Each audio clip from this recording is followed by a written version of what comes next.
Seguimos en Conexión B, análisis, entrevista. Es hora de ir a nuestro campo innovador con el ingeniero Francisco Javier Ugalde Acosta, investigador del INIPAP del campo experimental Cotasca. Paco, adelante, muy buenas tardes. Hola Jorge, buenas tardes al auditorio de Conexión. Pues les voy a platicar lo que hicimos la semana pasada, el viernes, en el transcurso de ese día caluroso que hubo. Pues realizamos un evento de agrocapacitación, pero que es distinto, porque aparte que fue dirigido a estudiantes de educación media y superior, fue para incentivarlos a que se interesen en los agronegocios a un corto o mediano plazo, y esto se refiere particularmente a la producción de semilla de maíz certificada. Esta actividad, Jorge, pues voy a dar un pequeño antecedente porque tampoco no es nada nuevo la producción de semilla, pero se ha venido realizando de manera ininterrumpida. Y bueno, tiene un antecedente que está relacionado con las primeras acciones de investigación agrícola allá por 1941, cuando el gobierno mexicano y la Fundación Rockefeller instrumentaron el Programa Alimentario Mexicano, que comprendía en primer inicio generar tecnología para elevar la productividad de maíz, frijol, trigo, leche y carne, porque ya la población estaba creciendo en esas épocas. Y todo fue gracias al apoyo de investigadores de alto nivel agronómico, tanto del extranjero como los que se formaron. Fueron 600 agrónomos formados de aquí de México en las principales universidades de Estados Unidos. Y bueno, destaco esto porque fue un acuerdo visionario entre los presidentes de Ávila Camacho, que seguramente muchos no se acordarán de él, ni tampoco de Franklin Delano Roosevelt, pero ese acuerdo visionario todavía está vigente, Jorge.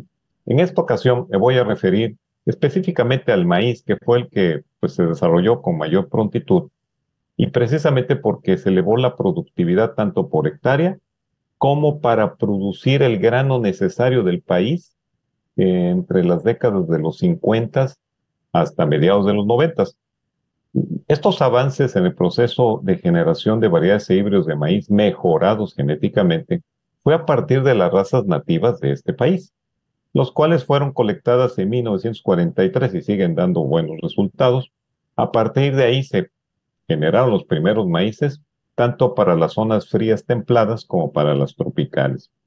En ese entonces, el director de la Oficina de Estudios Especiales, que hoy es el INIFAP, pues era como un departamento de enlace entre la Secretaría de Agricultura y la Fundación Rockefeller, y era dirigida por el doctor Edwin Wellhausen, que como un brevario cultural, él fue el que abrió el campo Cotasco.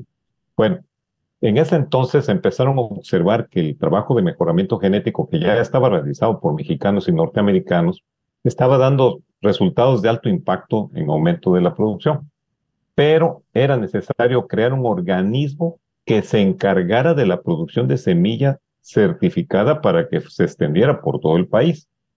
Esto ocurre en el periodo presidencial del 46 al 52 con el licenciado Miguel Alemán Valdés, a quien le corresponde continuar con el convenio bilateral con la Fundación Rockefeller e impulsar una de las acciones más trascendentales en materia agrícola, que es la creación de la Comisión Nacional del Maíz, la cual fue instrumentada por el licenciado Gabriel Ramos Millán, que en otra ocasión platicaremos de él.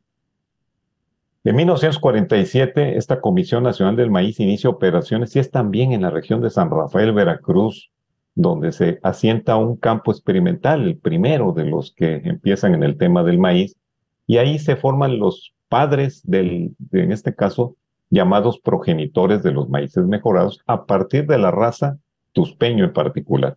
En ese entonces trabajaron Pedro Reyes Castañeda, veracruzano, Francisco Osorio y Antonio Vázquez Montes, también veracruzano, quienes trabajaron con varios productores, entre los que destaco es Pablo y Armando Capité. En 1948 se produjeron 1,400 toneladas de semilla mejorada de maíz que recibieron el nombre de Rocamex. Con eso se evitó por primera vez la importación de grano de maíz para México y todavía alcanzó para repartirle a otros países de Centroamérica. Esto en forma paralela, Jorge, y tú conoces a los familiares de don Pedro Franco, que fue el primer técnico especializado en participar directamente en las evaluaciones de las líneas de maíz, aquí muy cerca en la finca Sayula. A partir de todo esto que te comento, Jorge y amigos, en 1960 la Comisión del Maíz se transforma a la Productora Nacional de Semillas de Pronace para producir semillas de diferentes cultivos para México y otros países del mundo, Jorge.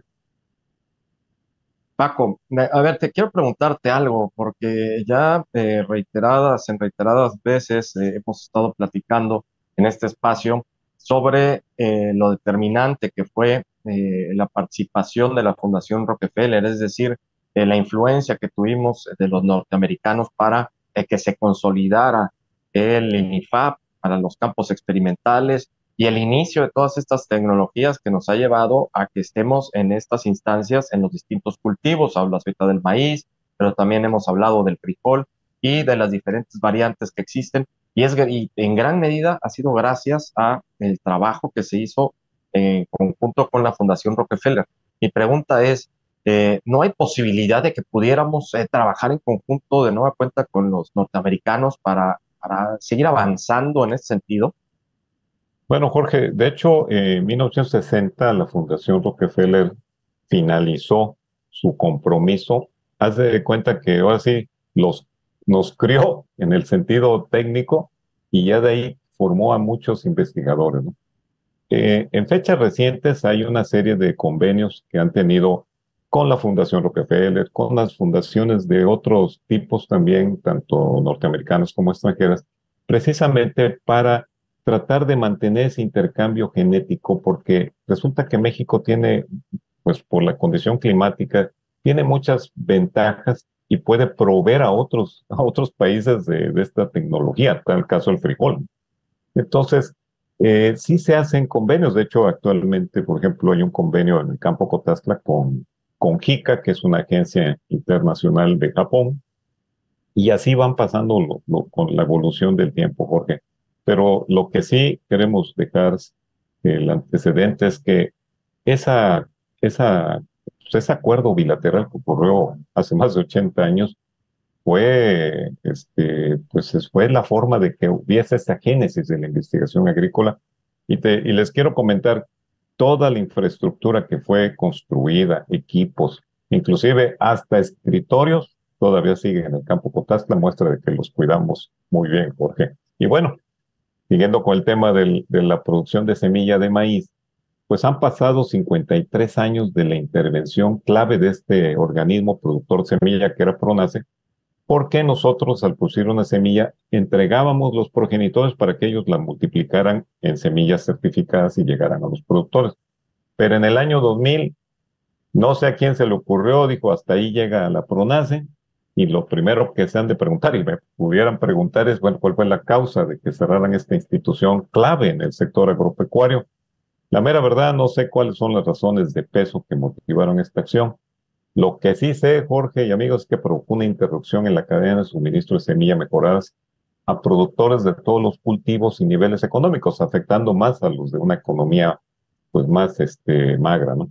En respuesta inmediata, el INIFAD, pues al ver esta situación, tuvo que pues crear otro camino y empezó a impulsar y a invitar a empresas mexicanas que se dedicaban a otra actividad agropecuaria que se pues incursionaran en la producción de semilla, particularmente de maíz, pero hay otras especies que también son producidas actualmente, como frijol, soya, sorgo, precisamente para atender la demanda de semilla de los productores.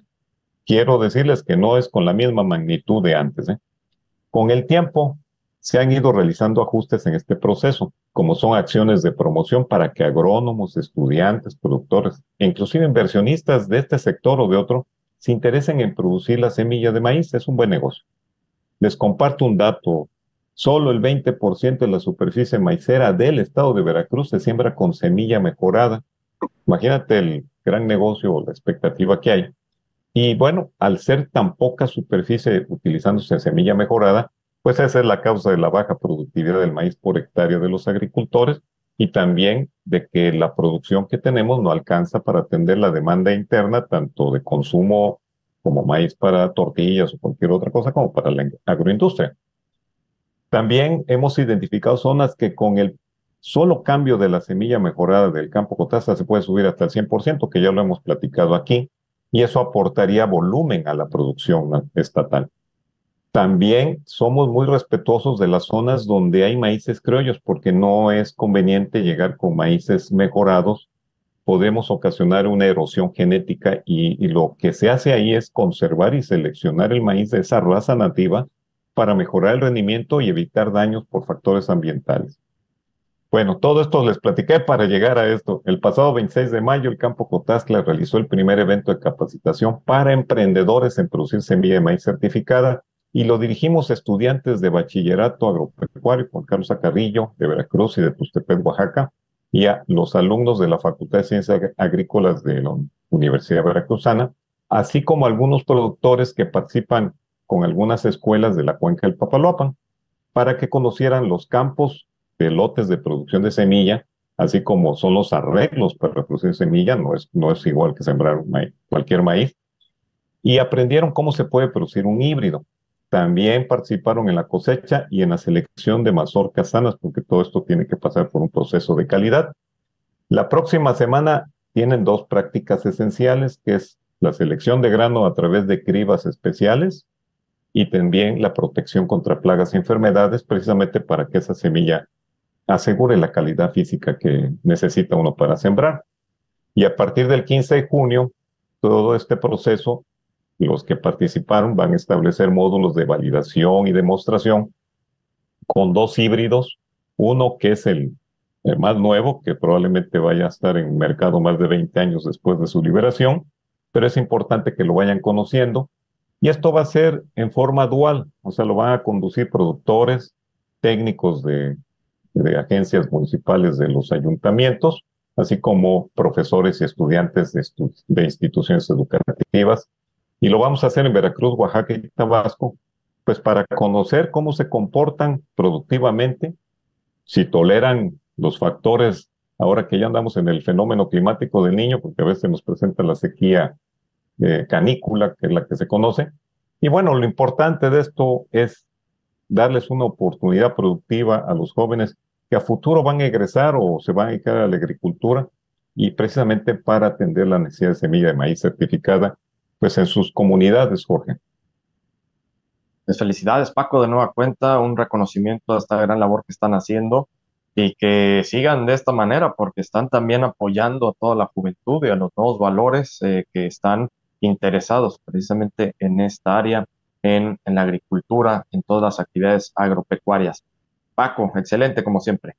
Gracias y bueno, continuamos sembrando, pero ahora acciones encaminadas a que los jóvenes inicien un agronegocio en sus comunidades. Buenas agrotardes. Igualmente, muchísimas gracias a Francisco Javier Ugal de Acosta, investigador del INFAP del campo experimental Cotaxtla en nuestro campo innovador. Vámonos al corte, regresamos.